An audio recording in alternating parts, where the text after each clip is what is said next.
હવે વાત કરીએ સ્થાનિક સ્વરાજ્યના જંગની તો 16 ફેબ્રુઆરીએ સ્થાનિક સ્વરાજ્યની ચૂંટણીનું મતદાન યોજાશે ત્યારે ગુજરાત ફર્સ્ટની ટીમ તમામ નગરપાલિકાઓમાં ફરીને સ્થાનિકો સાથે વાતચીત કરી રહી છે અને સમસ્યા જાણવાનો પ્રયાસ કરી રહી છે ત્યારે પંચમહાલની કાલોલ નગરપાલિકામાં ગુજરાત ફર્સ્ટની ટીમ પહોંચી અને ચિતાર જાણવાનો પ્રયાસ કર્યો।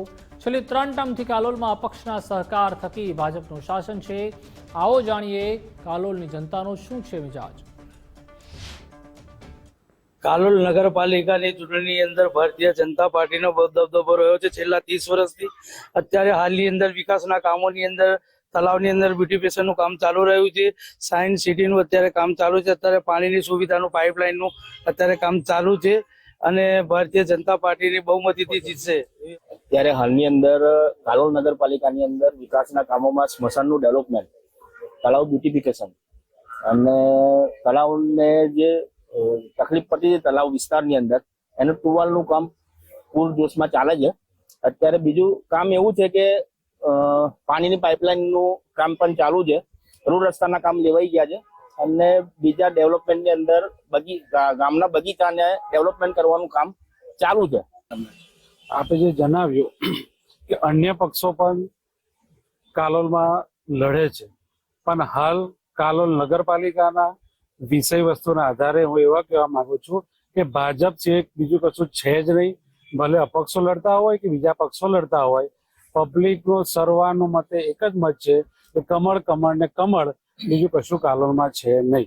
સાથે સાથે અહીંયા જે સ્મશાન હતું વર્ષોથી જૂનું પુરાણું હતું એનું પણ અત્યારે નવીનીકરણ થઈ રહ્યું છે। બીજું રોડ રસ્તા, બીજું કે તમે પ્રાથમિક સુવિધાની વાત કરો ત્યારે ડોર ટુ ડોર કચરાનું કલેક્શન અત્યારે ખૂબ સારી રીતે કાલોલ નગરમાં ચાલે છે। એટલે કાલોલ નગરની અંદર જે પણ પ્રાથમિક સુવિધાઓ છે એ સંપૂર્ણપણે પ્રાપ્ત થાય છે અને આવનારા દિવસોમાં પણ જેમ જેમ વ્યક્તિ આપણે જન સમુદાય વધતો હોય છે તેવી રીતે નવી જરૂરિયાતો ઊભી થાય છે। જે પણ નવી જરૂરિયાતો ઊભી થશે એ પ્રમાણે કાલોલ નગરપાલિકા એ કાર્ય કરવા માટે સક્ષમ છે અને આવનારા દિવસોમાં પણ જે પણ કાલોલની જનતા છે એમને બધું જ પ્રાપ્ત થાય એવું કાલોલ નગરપાલિકા ઈચ્છે છે। મહિલાઓ સુરક્ષિત જ છે, રાત્રે 12 વાગ્યા સુધી પણ મહિલા એકલી ફરી શકે છે કાલોલ નગરમાં।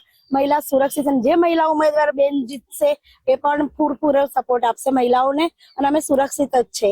મહિલાઓ સારું કામ કરે છે, વાયુવંદના ઘરે ઘરે બહેનોને બોલાવીને વાયુવંદનાનું કાર્ડ ભરાવડાવ્યું છે, 70 વર્ષ ઉપરનાનું આયુષ્માન કાર્ડો પણ બહેનોને ઘરેથી બહેનોએ બોલાવીને ભરાવડાવ્યું છે અને સારું કામ કર્યું છે બહેનોએ। મારી ઘરે તો જે ઉમેદવાર આયા છે ને હું જે અપેક્ષા રાખું છું એના પર તો અમારા બધા હિસાબથી બીજેપી ના જે છે એ પૂરા ખરા ઉતર્યા છે। જે અમે 5 વર્ષનું જે કોન્ટ્રીબ્યુશન જોયું છે ને, જે વિકાસ જોયું છે, બધી વસ્તુની વાત કરી લઈએ, પેવર બ્લોક્સ લઈ લઈએ, તિરંગા સર્કલ લઈ લઈએ, પાણીની પાઇપલાઇન્સ જોઈ લઈએ, એક કચરાની બહુ મોટી પ્રોબ્લેમ હતી જે બી બહુ હદ સુધી સોલ્વ થઈ છે।